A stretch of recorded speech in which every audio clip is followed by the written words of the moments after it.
welcome to episode 15 of the Midweek F1 podcast. This is the show where it's the last look at the race just gone, the first look at the new race that's going to be coming up.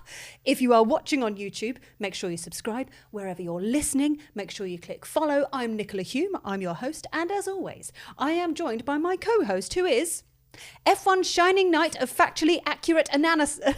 Oh, I knew I was going to mess it up. That's really hard to say. I can do it. Stay with me. I'm joined by F1's shining knight of factually accurate analysis. Yes. And he has the big book on his lap that does not write itself. It's Mr. Ben Edwards. Thank you very much, Nicola. Looking very much forward to this. That we're already getting into F1's silly season in August, but what a race we've got to talk about in Hungary over the weekend. So much to talk about. Yeah, we've got a lot to cover, especially, not just discussing those last two laps, which were absolutely wild. We have a very special guest that's joining us right from the beginning today because there is so much to discuss. Welcome to the show, my co-host from Talking Ball and F1 influencer, Tommo McCluskey. I don't know about that word. How do you want to be? It makes me feel uncomfortable, you know. But it's good to be back podcasting with you, Nick. F1 YouTuber. Yeah, do that. YouTubist. And it's a pleasure to be here. Ben, absolute legend as well. It's a pleasure to meet you. Tom, it's lovely to have you with us, and I'm looking forward to getting into some serious chatting. And part of that, for example, we'll be getting into We Need to Talk About. We'll be talking about one of the teams that had a bit of an issue in Hungary. It's had its last win in Hungary, but seems to have lost those days. So, we've got plenty to chat about. Yeah, and then we have our midweek F1 Championship of the World. So this is where we get points for our predictions for every race. So we'll find out how everyone did from last week. Here's a spoiler alert. I had another bad week. Shock. Yeah, and then, of course, we're going to be talking about the next race, even though it's a few weeks away, the race at Zandvoort, where Max Verstappen has been a star until last year. And funnily enough, McLaren took the victory. So we've got to decide who's going to win that one. Doesn't that feel like ages away? I know, because we're right at the start of the summer break now. It feels like so long away, like 3 weeks without F1. It'll go quick. Know how we're going to cope without it. Yeah. So I just feel so lost already, you know? But let's look back at Hungary. Many things happened in Hungary. It was a lot going on. Normally it's quite a hot race. Instead, it was windy and it was a tad chill in the air. And then Leclerc got pole position that was totally out of the blue. Lewis ended up absolutely nowhere and useless, according to Lewis, which we're going to discuss a little bit later on. And then you had the different strategies that were going on. So you had Lando staying out because, that first sort of corner, he didn't quite make it right. So he ended up back in fifth. So he stayed out a little bit longer, did one stop, and then ended up winning the race. But those last two laps, Oscar Piastri so close to getting him, but just not quite there. It was a wild race. Your thoughts, please, Tommo McCluskey. Okay, so Hungaroring, it was one of those... crescendo towards the end, but ultimately there's so many DRS trains around this track, and it was turn one was the main overtaking opportunity, apart from Max, who made a few moves into turn 7 on Liam, on Lance. But other than that, it was one of them that I think Oscar got close, but you needed, they were saying in comms, 8/10 delta wise to be able to get a move done. Yeah. Which was, it's a lot of time around a very short lap as well. And that's almost a second to even be able to get a move done. Oscar was close, almost took Lando out. I mean, that lockup was millimeters from it. So I think it kind of summarized, I think this perfectly encapsulates where F1 is right now. The closest Q3 spread in the history of the sport, 5.5 tenths. Yeah. In Q3. Oh, God, right, okay. Between pole position and Hadjar P10, 5.5 tenths. Incredible. Like, so close. You had Bortalto in the points, like in a Sauber that come back from nowhere. But the dirty air problem remains, and I just really hope for 26 they can both give us the closer field spread, but also alleviate this dirty air problem that's kind of increased as the ground effect regulations gone on. It was a fascinating weekend. And actually, thinking about the whole Formula One world, the fact that the championship battle is even closer now, again, between Piastri and Norris, as we have a break, and then we go into the final part of the season. I think it is fantastic in a way.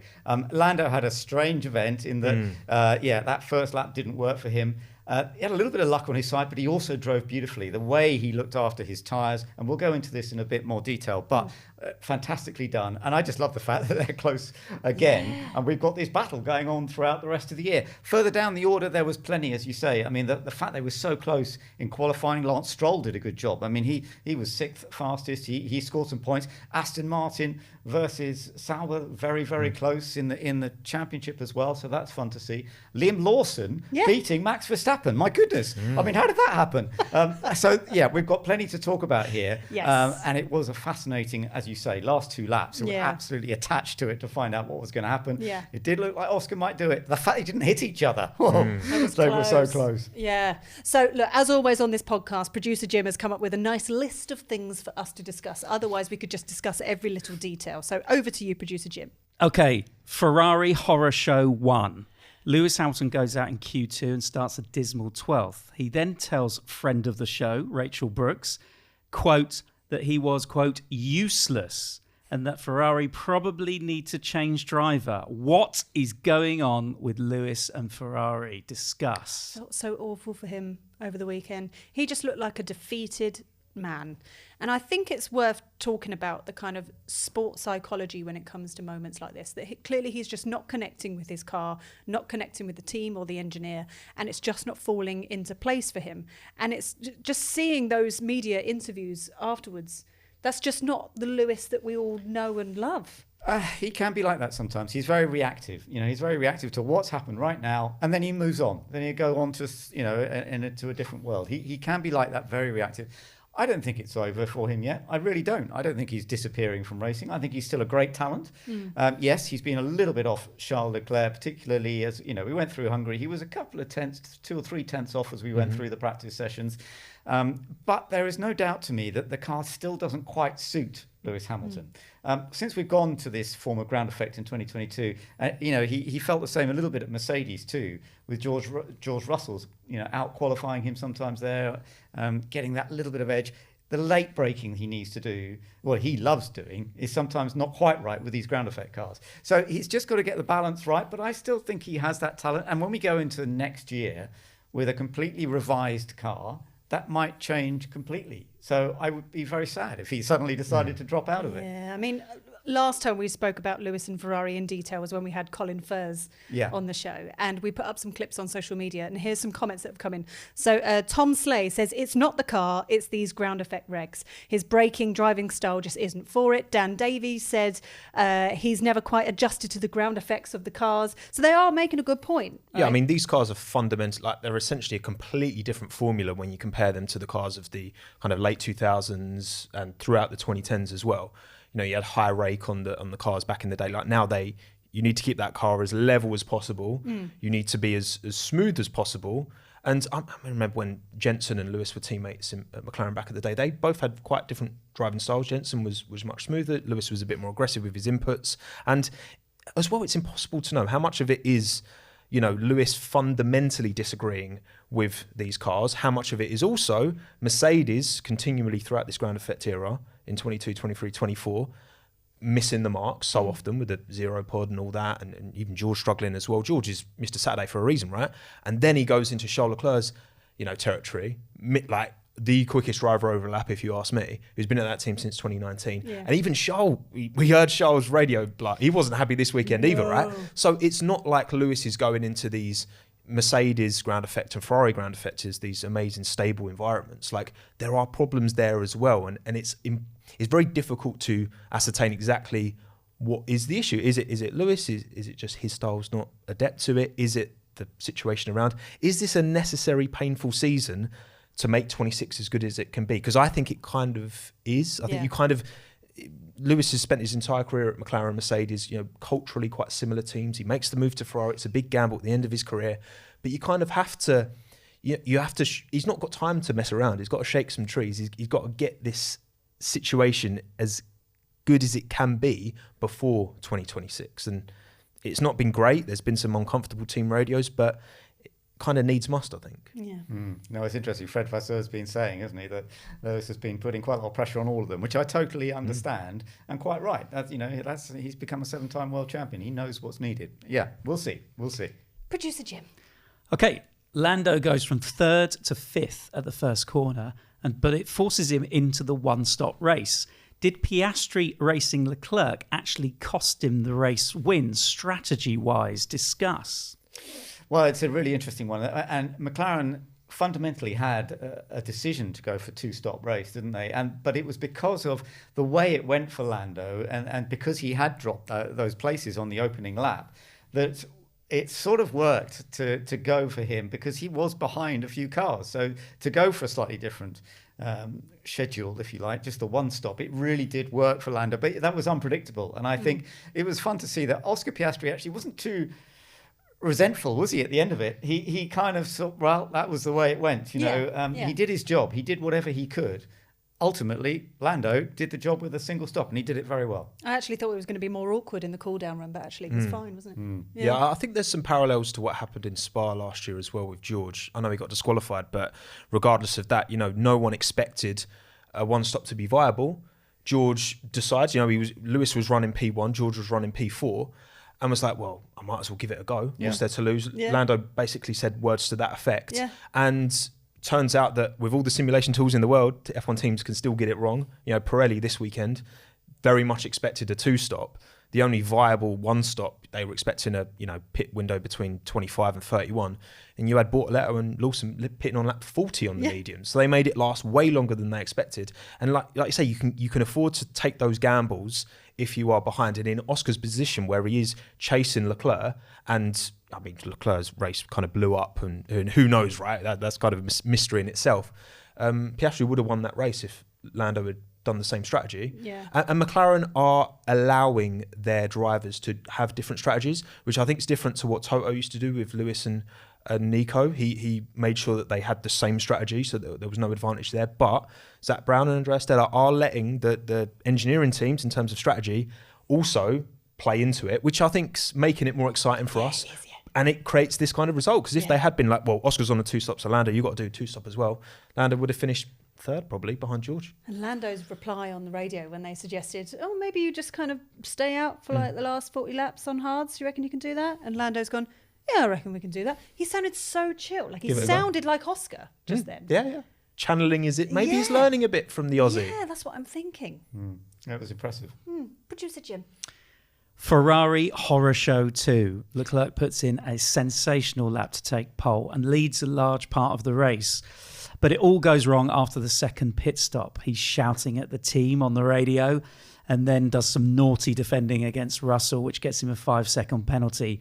What is going on at Ferrari? Discuss. I don't know. I think we'd be in a higher paying job if we knew the answer to that, right? It is in Maranello. Well, what a surprise, wasn't it? When Charles took pole on Saturday, we were all so Even astonished. he didn't see that coming. It was No brilliant. one saw that Brilliant coming. job by him, wasn't it? Yeah. Unbelievable. And it's so frustrating because the pole conversion rate is so low. Yeah. I don't know the number off the top of my head, but it's so low. Yeah. And he deserves so much more. I mean, he's got fewer wins now than Lando Norris, which is kind of crazy to think for Charles. Yeah, 27 poles he has, but he didn't even get the podium again in Hungary. I mean, poor chap. I do feel for him. Bless him. But he's such a talent. But listening to the radio was fascinating. His what he was talking to about Ferrari car and he didn't give us all the details, obviously, but it was very interesting. And it may have been to do again with the ground effect on that Ferrari. They've had to be a bit careful with it hitting the road or hitting the curbs too much. Might have been part of that. I don't know, but.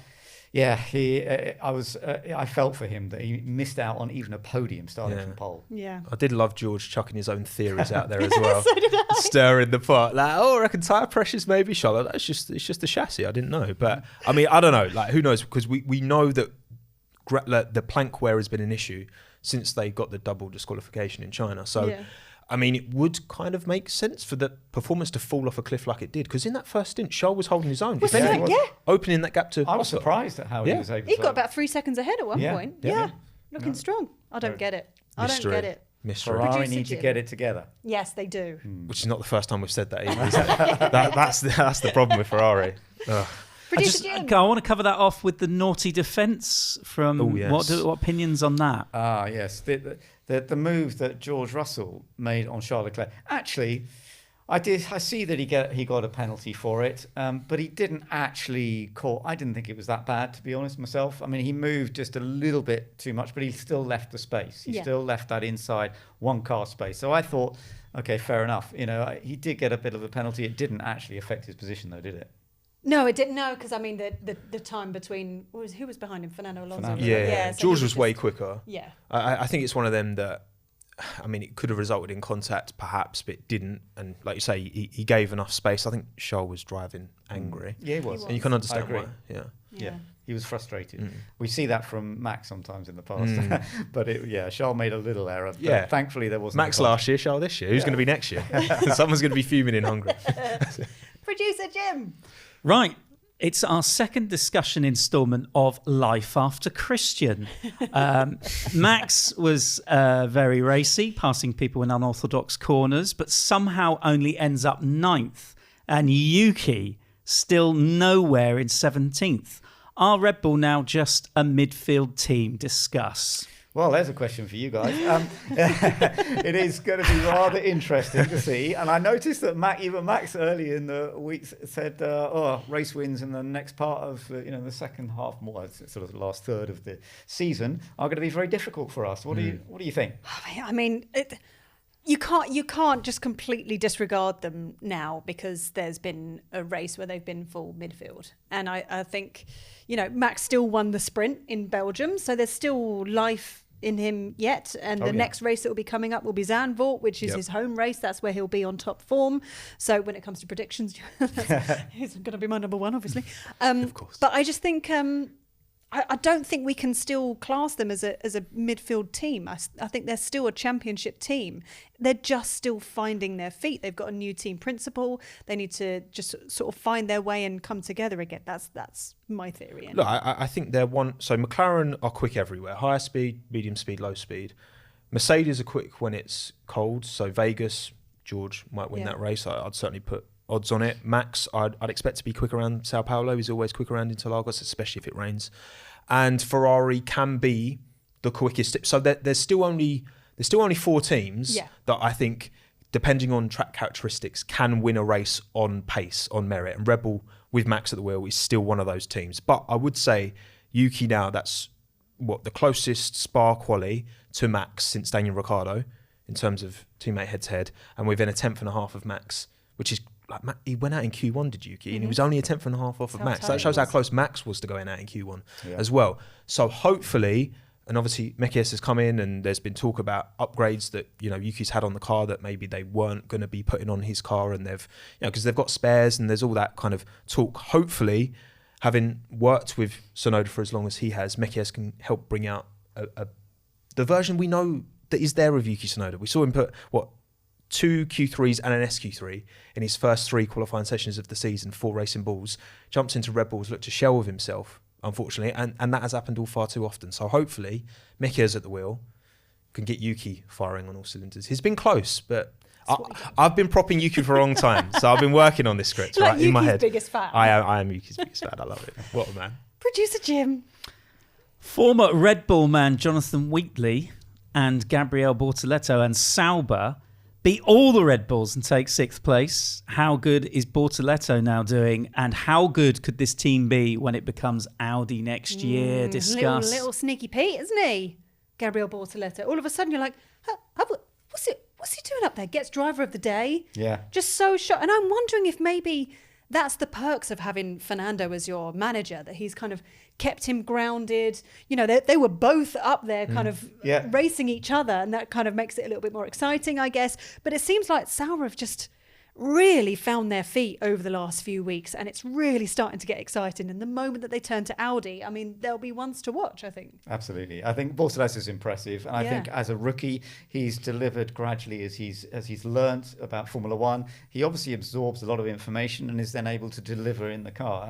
And what he did over the weekend was very, very impressive. And as you say, him behind Alonso was rather lovely to see. His manager just up ahead, and even he was impressed with some of the stuff that Alonso was doing throughout the course of the race. But of course, Tommo, the difficulty of Hungary is overtaking anyway, isn't it? So he was sort of sat behind him for a long time. Yes, he was somewhat limited by that. And obviously you don't want to be too risky on the move on Fernando Alonso when he is your manager. I wonder how much psychologically that plays in. Because we had the same in Austria though, didn't we? When Gabby got his first points, he was behind Fernando and he was having a few little nibbles and didn't quite get the move done. But yeah, I think, look, back-to-back F3, F2 champion, Sauber's been a challenging team. I think Bottas and Joe will be looking at this season Sauber thinking, why didn't we have that? Because at the start of Ground Effect, Bottas had a really strong Alfa Romeo and then it kind of fell away. And Hülkenberg as well, you've got to shout him out, right? Not only the job that Nico's done himself, but I think also a really good person for Gabby to learn from and be alongside at that team. So I think actually there was concerns going into this year because of Sauber's recent form over the years, but actually that's kind of the perfect environment for him to be in, I think. I agree, yeah, because they had a really tough season last year. They hadn't really done anything. And actually what they've achieved this year, and they're battling away with Aston Martin, just a point between them at the moment. I think that's fantastic. Yeah. Also, I think as well, Audi will like not being right at the end of the pit lane. Yeah. If Audi can be lining up next to Red Bull, probably possible. Sauber could get P5 in the constructors, absolutely, definitely. They've got a bit more momentum than Williams at the minute. Red Bull probably going to be P4 in the constructors. Audi will like that. They would. Good point. Producer Jim? Great to see the wily old fox Fernando Alonso having a good weekend, 5th place, and not afraid to hold up more than half the field. Their new parts are doing the business. Could Aston Martin be a factor in the second half of the season? I do. I think it clearly...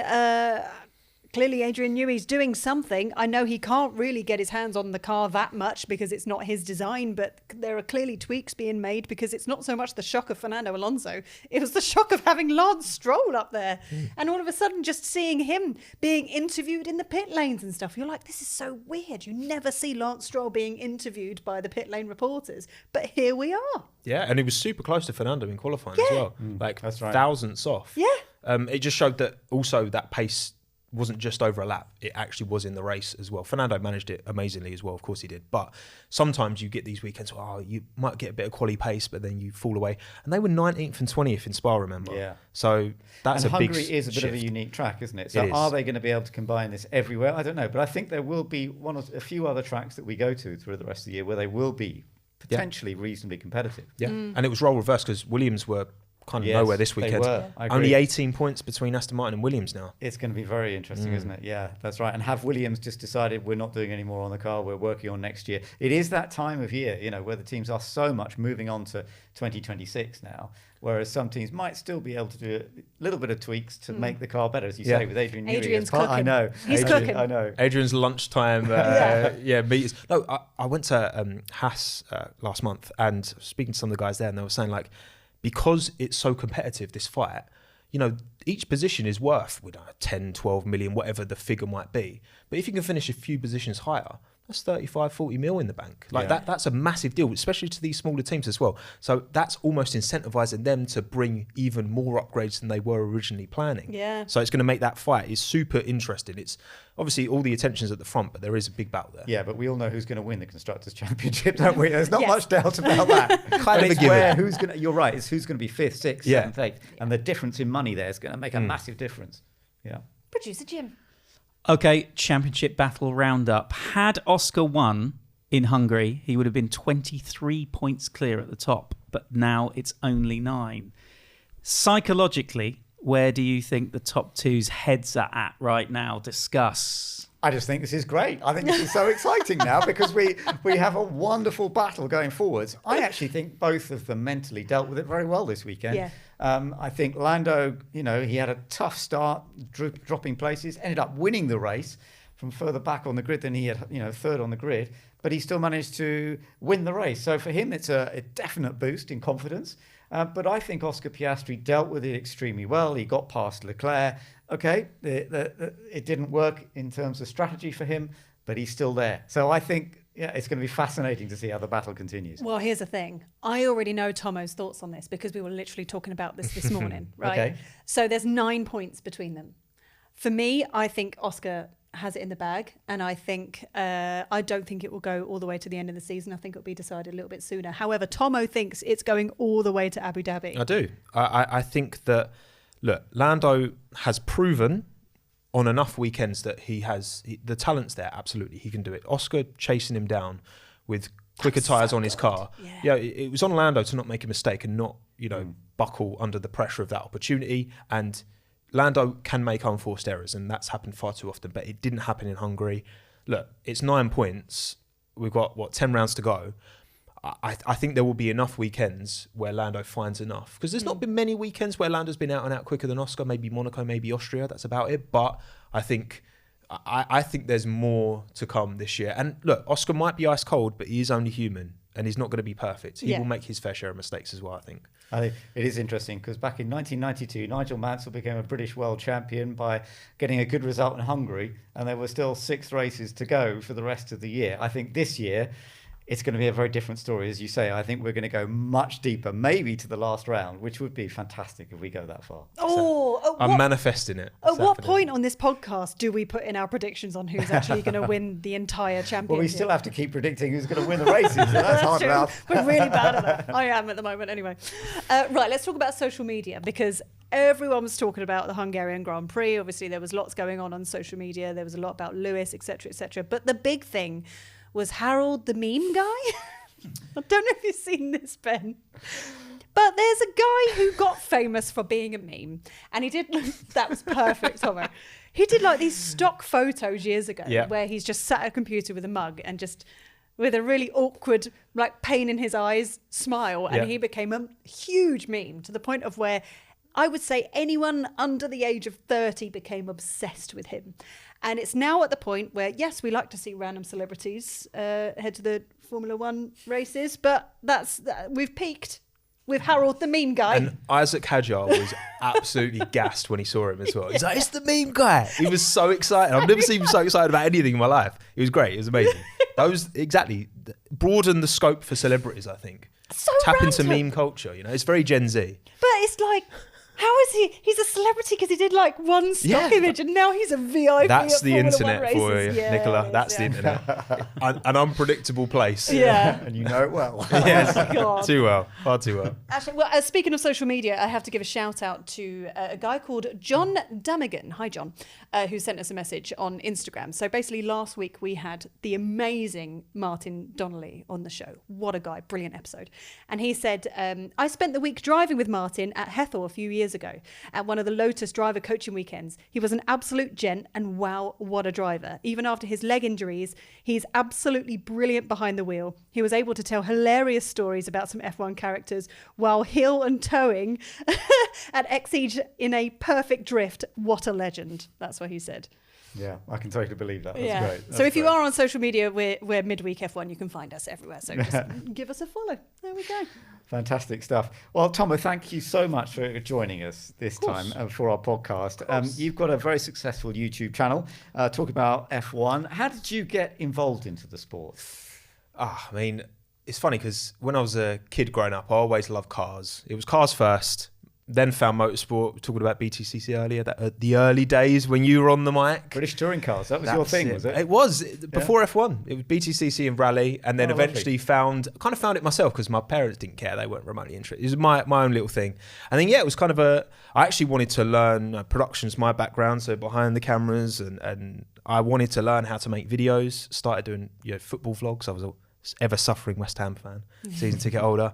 And then I'd always, been... the F1 was my very much my hobby. That's what I invested a lot of my weekends into, and just thought, I just want to start talking about it to the world. Why not? It's good fun. I've got used to hearing the sound of my own voice. Yeah, that's hard. Which can be which takes a while. And I just it was a hobby that I used to work not far from where we are recording today, actually. When lockdown happened and got furloughed, and I could kind of treat YouTube like a full-time job there. And just kept snowballing ever since. Yeah. And here now you I'm are. here today. Yeah. Doing Talking Ball with Nicola Hume. Yeah. My very first episode with Max in Monaco, which was a bit crazy. That was actually amazing. That was... Right, true story. We Yeah. found out Terrifying. so last minute that we were going to be going to Monaco. And we arrived so late on the Friday night. We had to leave stupidly early on the Saturday to get from Nice into Monaco.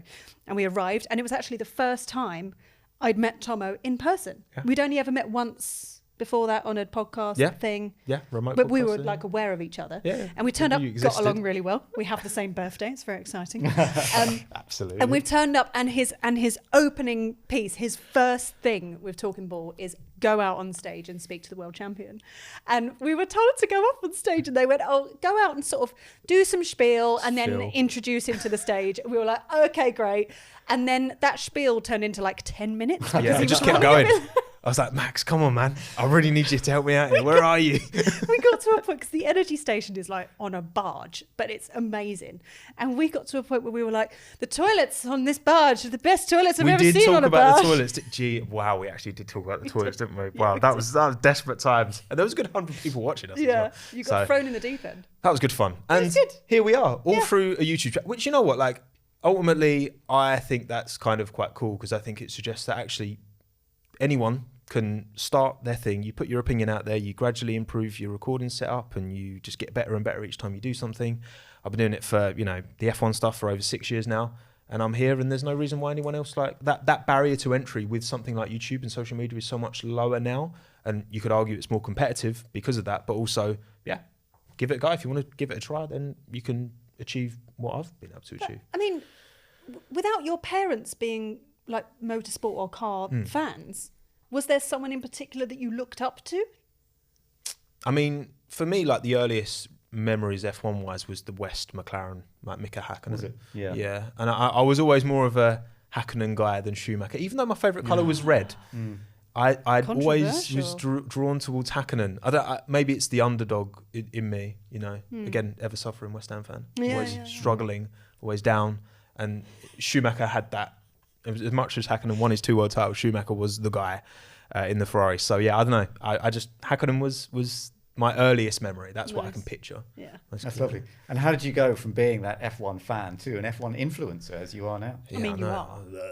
I know. You get invited to like influencer events. I know. It's kind of crazy. You're that guy. It is. No, it is very surreal, and it's I mean, for me, it's just having a platform to speak about the sport that growing up, none of my mates were really into it. Again, my parents were. Maybe that's part of the reason that I wanted to use YouTube as a method of communication, a method of talking about a sport that I loved, and harvesting a community that I think is somewhat like-minded. There's so much tribalism as well on the internet, and it's very easy to get dragged down those holes. But actually, there's a reason we all love speculating this podcast, right? We love talking about the sport, predicting. Like, there's just something that's very, I don't know, like, it doesn't matter where you are. If you love the sport, whoever you are, wherever you are in the world, like however old you are, it doesn't matter. Like, talking about sport and getting into it, that's what I love doing. This isn't the job. The job's the editing. The job's getting the right thumbnail and getting the right title, but actually the presenting and the talking about the sport. It's what I'll be doing in my spare time anyway. Here's the thing, like you'll go on YouTube, you'll subscribe for Tommo, but you'll stay for Minton. Oh. Minton is a very good boy. The sausage dog comes in clutch sometimes. As a fellow sausage dog enjoyer, he's a good boy. He's a very good boy. Well, it's lovely to have your opinions, and we need a bit more of your opinion now, because we're getting into we need to talk about. This is something we do in all of our podcasts every time. And we want to talk about the team this time, Alpine, because the Alpine team is going through a bit of an up and down period over the course of the season. Pierre Gasly, he's had the odd good result, but nothing terribly major. Colapinto, of course, came in later on, but that's been a little bit disappointing what Franco Colapinto's done. We've got Flavio Briatore, of course, now running the team, but he's from a different era, really. Yeah. And there are thoughts that perhaps Renault are going to sell the team, or is Christian Horner going to get involved in the team? That's what I've heard. Have you? Yeah. So what do we think? What do we think going forward? Go on, Nick. You take the wheel. I've heard the Christian Horner rumours. It would make sense from a relative proximity from Enstone to Milton Keynes. Yeah. Would make sense. From And that also point of view. we can't deny the success that he's had over the 20 years with Red Bull, that he would actually end up being a very good signing, because I feel like Flavio is from a different era, and he's just not quite right for the team. I feel like they need a younger energy to kind of match the energy of the actual team. Is just not quite fitting right with Flavio, I don't think. I think, look, it's a matter of time before they fix the De Maio situation. Even this is bigger than the F1 team. This is, he's Renault CEO, and he's gone to high fashion now. I can't remember the brand he's gone to. So Renault, first of all, need to plug that gap, and then decide what they're going to. This is a marketing activity ultimately, right? Yeah. So they're going to decide, well, hang on, I think Aston Martin's just been valued at $3.5 billion because Lagonda's sold off its minority shareholding. So, and obviously they've got their big Silverstone factory, but if you're looking relative, you're probably putting Alpine at least a couple of billion. So this is a hugely commercially not just viable from a marketing point of view, but a lot of these teams are now in profit, which couldn't be said for most of F1's history, right? I agree with that. Yeah. It's changed. It has changed. And for Christian Horner, I mean, the question is, would he be able to get sponsorship behind him to actually buy it? Because ultimately, you would think Christian would want to be in ultimate control of a Formula One team, not just team manager under the control of somebody else. He would want to be totally in control, wouldn't he? Yeah. You want skin in the game. And Alpine have already sold off a bunch of stakes to various Hollywood investors and that. And having a majority shareholding or some kind of shareholding that enables him, almost like with Red Bull, because Dietrich did allow Christian to kind of, even though Dietrich only owned 49% of Red Bull, with that asset, Christian and Helmut were kind of allowed to do their thing, and Christian will want that, I'm sure. At whatever project's next. What's his face? A shareholder in Alpine. What's his face? Deadpool. Help Deadpool. me. Ryan Help me. Reynolds. There we go. Yeah. He's that one was of them. annoy me. Rory McIlroy, B. Jordan. Yeah. They've got a bunch of. Yeah. But again, that's just a shareholding within a broader. Like most of these teams are split by tons of different shareholdings. There's too many things. I don't understand any of it. Yeah, there's a lot going. But I think Alpine, would make sense from Christian's point of view. I think in terms of Flavio, look, like you said, a product of the past. Do his methods work right now? I think chucking Colapinto in, where he'd had a little bit of time at Williams, but then no pre-season. I've actually been kind of impressed by how close it's been, within 2.5 tenths of Pierre Gasly on average in qualifying, which given everything is not too bad. And Gasly's been in Q3, I think, at least 7 times this year. So Gasly's still 20 points on the board. He's still doing all right. He's doing all right, Gasly. I think he's doing well. And I do agree with you that actually the problem this year is because the cars are so close. You only need to be a tenth or two off your teammate, and suddenly you lose so many more places than you would have done some years ago, or probably next year. When all new teams will be operating new systems, the teams will probably be closer to each other once again. In terms of the drivers in a team will be together on a grid rather than being split by all the others as much. Be interesting to see. Well, that's great that we need to talk about. But the next thing I want to talk about is the Grand Prix that will be coming up in a little while. Okay, it's ages away. Yeah, I know. So long. We've got the Dutch Grand Prix coming up though, and for It's both going to of be you, so boring over the next 3 weeks. What are we going to do? I know, but for both of you, with Red Bull involvement and the fact that Max has done so well at his home Grand Prix over the years, except last year, of course, it was Lando who took the victory. We've got to think about this now. We've got to think who's going to be winning. Look, I think for Lando to win as convincingly as he did last year around Zandvoort, surely it's got to be McLaren again, no? Yeah, I think McLaren are the dominant team at the moment. It's hard for anyone to beat them, isn't it? It's Max, though, isn't it? It's a Max track, but that only gets you so far, though. Like the Max effect still saw him finish P9 in Hungary. Yeah. Unfortunately, right? I don't know where McLaren are going to be the quickest. Maybe Red Bull might be second quickest. Maybe if the conditions work for them. But I don't think they'll be anywhere. It all comes down to weather and all of the things. If it rains, 100% shot Max. And I'm sure we've been at Zandvoort before when it's been very wet. I've been there in absolute pouring rain. It wasn't actually a Formula One event. It was a different event that time I went, but it was so wet. And yet the fans and it was a big fan event, they were all out there just enjoying the racing. And it'll happen again if it's wet there. So and that could suit Max very well. Yeah, that's the joy of it. But it does feel like such a long wait until we get there. But we do have to do our predictions now, even though we're still 3 weeks away. So this is the midweek F1 prediction championship of the world. Last week I didn't do very well. You're not the only one. Oh no, what happened, Nicola? Really, really bad week for me and producer Jim and for Ben. However, team guest did all right last week. Martin Donnelly scored 4 points for getting Oscar's P2 correct. Okay. So here's how it works. We need P1, P2, P3 and fastest lap. So you'll get 6 points, 4 points, 2 points, 1 point for whatever you get right. So as it stands, here is the table. Team guest in P1 with 53 points. Okay. No pressure. P2 is Ben with 49 points. P3 is producer Jim with 48 points. And bum last is me with 44. So I've got 4-point advantage over you, Ben. So it's not comfortable. It's not a comfortable advantage at all. Okay. So you need to go in with your But predictions. normally with I have to say I'm a bit further down. I was a bit fortunate last time. Yeah, you just you played a blinder. What was I it? did. Belgium. I did. Belgium. Yeah. Yeah. Just had a Belgium works. really, really good weekend. Just did an Aston Martin. Just The came out of whole, nowhere. it's all the way up until then he's been last. And then all of a sudden he's jumped all the way up again. It's a marathon, not a sprint. It's anyone's Indeed. game. Okay. So what do Give you me your think? predictions. So what? P1. Yeah. Zandvoort. I've got to go for one of the McLarens. Of course, if it rains, that could mix things up. But the McLarens are still going to be quick in the rain. I'm gonna go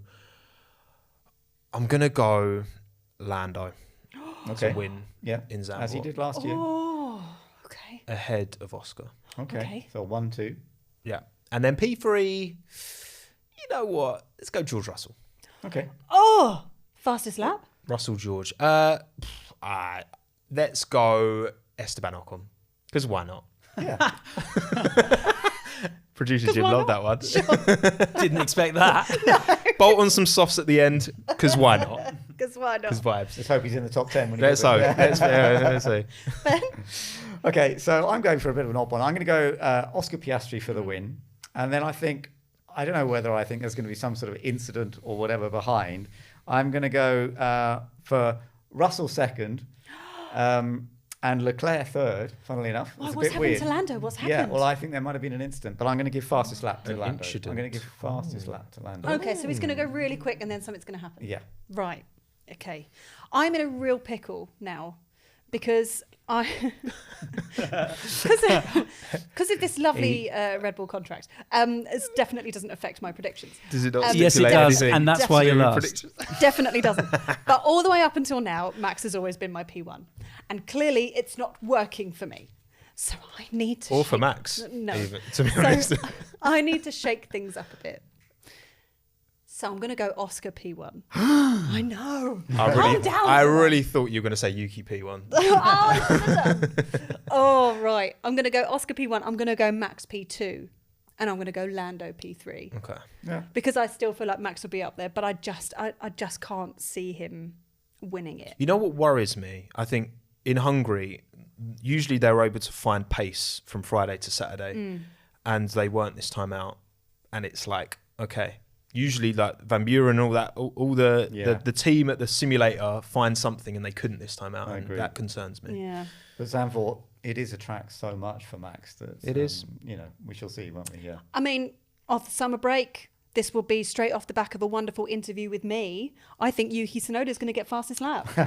Okay. So, Fair enough. Lock it in. yeah. Yeah, right. Producer Jim. Love to see it. Okay. I'm going to go Lando first because I think he's in form. I'm going to go Max second. Might be mixed weather, home advantage with the crowd. I'm going Oscar third because he was only fourth there last year. He This is didn't, wild, yeah. yeah. And then fastest lap because I think it will be chilly again. Russell. Okay. Russell George. Interesting. There you go. Yeah. Well, there we go. I mean, those are our predictions. We've got to wait. It feels like a year until we find out how those Yeah, results are gonna play 3-week out. weather report is not particularly accurate. So Yeah. if it's raining, then I would like to change my prediction. Who knows? But no, it's fine. We'll go So with it. this is how we like to end this podcast. Is the guest comes up with has an interesting story or interesting fact or something along those lines. So over to you. No pressure. Make it entertaining, please. Okay, so interesting fact. So when I was a young lad, I was Joseph in my nativity play. And It's adorable. Did you wear a tea towel on you? you know what? I've not seen any pictures. I cannot confirm. But let's just say I may have walked off halfway through crying. Why? Because I was scared. Because you know what, like part of the reason I wanted to see YouTube in the first place is because I wanted to get better at presenting on camera. And that was that formulated a lot of, I often look back to that moment, at least when I started, and be like, well, I've come a long way. Because We're so different. I'm not, I was the Star of Bethlehem. Why does and I that not was surprise really me upset in that the I had slightest? no lines. And I just had to stand there with the star. So you wanted And I- the fame and Of didn't get it, course. and I was the other way around. I was- me on stage. I have okay. the look at me, Gene. If you can get me on stage in front of a crowd of people, absolutely.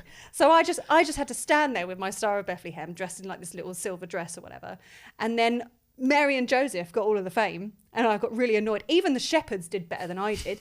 And I was not happy with that whatsoever. So the little home videos we've got, I just have a face that is a face of thunder. Just like, follow the star of Bethlehem, Bethlehem. And then they just had to like follow me. And I just looked so annoyed because I wasn't, Brilliant. I wasn't top of the credits. I'm just picturing now a maybe 8-year-old Ben Edwards commentating on the Nativity. And Joseph comes through. No room at the inn. I repeat, no room at the inn.